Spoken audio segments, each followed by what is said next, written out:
আমি ছোট্ট কয়েকটি বিষয় আলোচনা করে শেষ করব। যারা আপনারা সাংবাদিক ভাইরা এসেছেন, আমাদের কিন্তু সাংবাদিক জগতে অনেক মানুষের সাথে যেটা পরিচয় হয়েছে, যখন আমি ইলেকশন কমিশনে গিয়েছিলাম সেখানে হলো নির্বাচনী ব্যবস্থার উপরে যারা স্পেশাল নিউজ করে তাদের একটা সেকশন আছে, আবার সুপ্রিম কোর্টে যারা আছে তাদের একটা স্পেশাল সেকশন আছে, সাথে সাথে এই অর্থনৈতিক কাঠামো নিয়ে যারা কাজ করে তাদের একটা স্পেশাল সেকশন আছে। তবে এটা খুবই স্বল্প মাত্রায় এবং কম। তো সেই ক্ষেত্রে আমি আতিক ভাইকে বলবো, সাংবাদিকতার জগৎ থেকে যারা অর্থনীতি নিয়ে কাজ করে, অর্থনৈতিক দিকগুলো করে প্যানেলিস্টে ভবিষ্যতে যাতে এই ধরনের লোক থাকবে, তাহলে আমরা আমাদের মেসেজগুলো ওই কমিউনিটির মধ্যে আরো বেশি ছড়িয়ে দিতে পারবো। তো যারা এনসিপির এখানে নেতৃবৃন্দ উপস্থিত হয়েছেন, আপনাদেরকে ধন্যবাদ জানিয়ে আমি কয়েকটি কথা শুরু করবো। প্রথমত, যখন আমরা এই আলোচনাটা করছি ঠিক এর একদিন আগে 6 বা 7 বৎসরের রামিসাকে ধর্ষণ করেছে এবং পরবর্তীতে তার যে লাশটা পাওয়া গিয়েছে সেই লাশের খাটের নিচে হলো বডি পাওয়া গিয়েছে, আর যে মাথা এটা হলো ওয়াশরুমে পাওয়া গিয়েছে এবং তাকে ধর্ষণ করার পরে যে জবাই সেটাতে তিনি ধর্ষণ করেছে, তার স্ত্রী হলো তাকে হেল্প করেছে। আর রামিসার মা যখন এই হত্যাকাণ্ড ঘটে, ধর্ষণ ঘটে, সেই সময় ধর্ষকের যে দরজা তার সামনে হলো, তার জুতা দেখেছেন। আমরা এমন একটা পরিস্থিতির মধ্যে দিয়ে যাচ্ছি যে পরিস্থিতিতে আমরা মনে করি বাংলাদেশে গত শতকে বাংলাদেশের অভ্যুত্থান বলি, স্বাধীনতা বলি, গণ অভ্যুত্থান বলি, যা কিছু হোক না কেন, প্রত্যেকটা জায়গায় কিন্তু ধর্ষণের এমন কাহিনীগুলো পরম্পরা ঘটে আসছে। আমরা আশা করবো যে আমার একটা সন্তান রয়েছে, যে সন্তানটা পৃথিবীতে সুস্থভাবে এবং আপনাদের প্রত্যেকের সন্তান বেঁচে থাকলে এই ধরনের কোনো হত্যাকাণ্ডের শিকার হবে না। প্রত্যেকটা মা বাবা যখন বিবাহ করে এরপরে নিজের সন্তানকে নেওয়ার ক্ষেত্রে কোনো দ্বিধাগ্রস্ত করবে না। আমি একটা কাপড়কে জিজ্ঞেস করেছিলাম, আপনারা কি সন্তান নেবেন না? বলেছিল, যেমন বাংলাদেশ, এই বাংলাদেশে আমি সন্তান নিব কিভাবে, তার নিরাপদ বা নিশ্চয়তার বিধান কে করবে সেটা আসলে আমি জানি না। এখন এই অভ্যুত্থানের পরে যারা আমাদের ব্রেইন ড্রেইন হয়ে অনেক তরুণ যুবা বাংলাদেশে ডায়াসপোরা যারা বিদেশে চলে গিয়েছিলেন, তারা একটা হোপ দেখেছিলেন যে বাংলাদেশে আসবেন, কিন্তু ইদানিং কিছু ঘটনা রয়েছে যে ঘটনাগুলো আমাদের বিবেকবোধ থেকে সোসাইটির চরিত্রে এমনভাবে উন্মোচিত করতে আমাদের সামনে আসছে যে ভবিষ্যতে আমরা নতুন করে ভাবনার সময় এসেছে, হয়তো পরিবর্তন করতেই হবে অথবা চলে যেতে হবে। কিন্তু চলে যাওয়ার কোনো অপশন নেই, যেহেতু এই মাটিতে জন্ম, এই মাটিতে থেকে যারা ধর্ষণ করে, যারা ধর্ষকদের পাহারাদার, যারা ধর্ষণ বিরোধী আইন করতে প্রস্তুত নেয়, আমাদের ফাইটটা জারি রাখবো, আমরা আমাদের সন্তানদেরকে রক্ষা করব।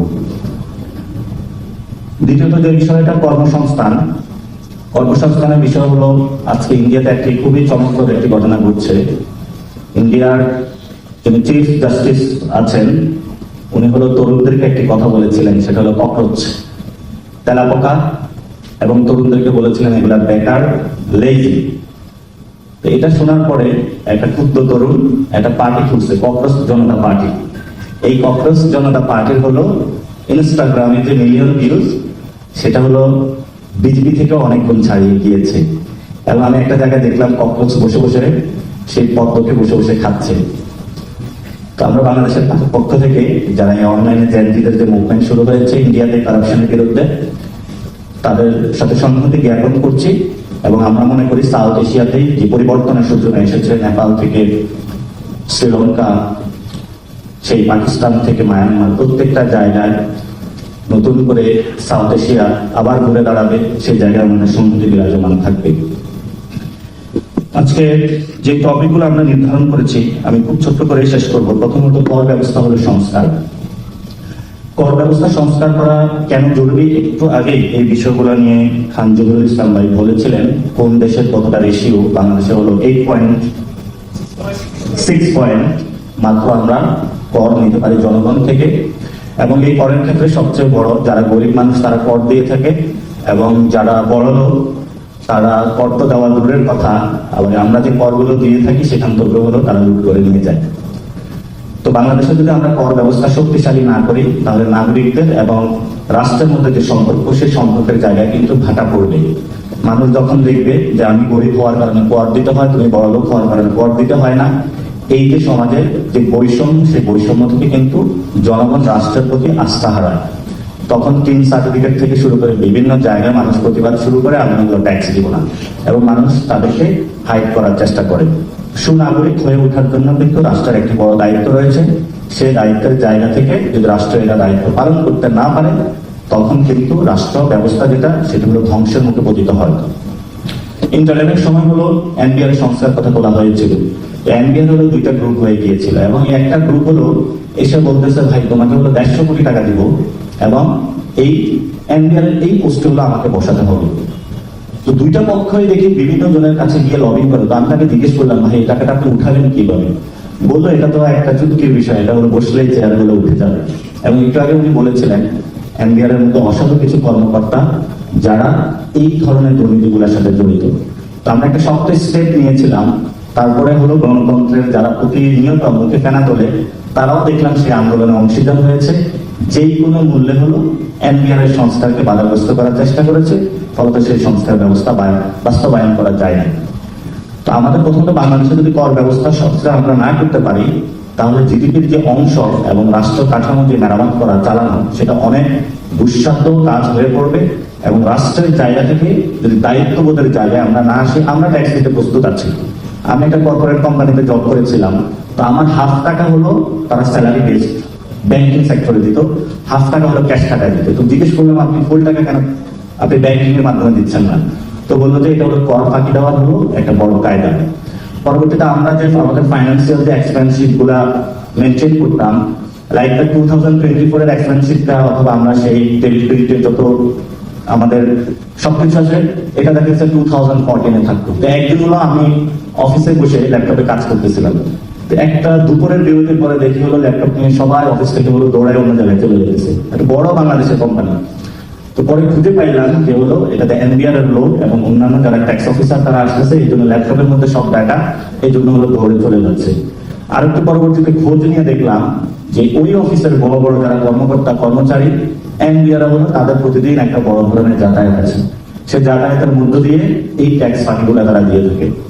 সেই জন্য আমরা যে আলোচনা আজকে এখানে আয়োজন করেছি, এটা দীর্ঘদিন কথা চলছে, ভবিষ্যতেও যাতে আমরা কর ব্যবস্থা সংস্কার করতে পারি এবং জনগণের মধ্যে উৎসাহ অংশগ্রহণমূলক কর ব্যবস্থা আমরা আয়োজন করতে পারি।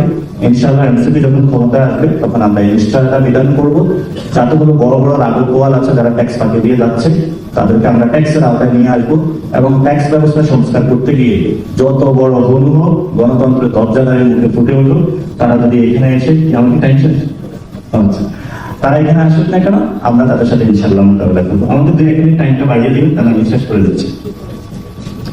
আরেকটা বিষয় হলো বৈশ্বিক হলো বিনিয়োগ। আমাদের সোশ্যালি যখন এই ধরনের হত্যাকাণ্ড হয়, কোথাও কারখানা দখল দিয়ে দেয়, চাঁদাবাজি চলে, সন্ত্রাসী চলে, তখন কিন্তু বৈশ্বিক বিনিয়োগ গুলো বাংলাদেশে আসে না। বৈশ্বিক বিনিয়োগ যদি না আসে তাহলে আপনি কর্মসংস্থানের ব্যবস্থা কোথায় আপনি করবেন? এখন বৈশ্বিক বিনিয়োগে যারা আমাদের এখানে ইনভেস্টর আছে তারা সরকারি সচিবালয়ে না গিয়ে দেখি পলিটিক্যাল পার্টি অফিস গুলাতে ঘুরে। বললো যে সচিবালয়ের যে গ্রিন সিগন্যাল সেটা তো পলিটিক্যাল পার্টি অফিসের গুলাতে করে থাকে, ফলে এখান থেকে যদি সুইচ না চাপে সেখানে তো আমার হলো কাগজপত্র হলে অ্যাপ্রুভাল হবে না। তো ওরা একটা পর্যায়ে চাইনিজ অনেক ইনভেস্টর বলে ভাই কত টাকা নেবেন নেন, আমার তাড়াতাড়ি কাগজপত্র গুলো ছাড়েন, ফ্যাক্টরি সেট আপ করে ফেলে, সবকিছু সেট আপ করে ফেলে, তারপরে ভাই যান রাতের বেলায় ফোন দেন, টাকা দিবেন, দিলে দেন, না দিলে হলো সবকিছু আপনি আপনার যা কিছু আছে গুছিয়ে হলো বিদেশ সরান। এই পরিস্থিতির মধ্যে দিয়ে যাচ্ছে, এগুলো আমরা খুব কাছ থেকে দেখেছি। আর একটা বিষয় হলো যে ব্যাংকিং খাত সংস্কার, এটা নিয়ে অলরেডি কথা বলেছেন, এখানে অ্যাকাউন্টেন্টকে বসিয়েছে, যে হলো পল্টন মোড়ে একটা সময় হলো ব্রোকারেজ এক্সচেঞ্জ তার একটা ব্যবসা ছিল।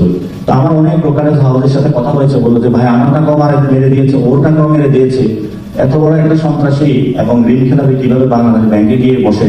এটা হলো আমাদের গণতন্ত্রের একটা এবং বাংলাদেশের হলো ন্যাশনালিস্ট যে ফোর্সের আছে তাদের একটা বদান্যতা, তাদের বদান্যতায় যে এই ধরনের একটি ব্যবস্থাও হতে পারে।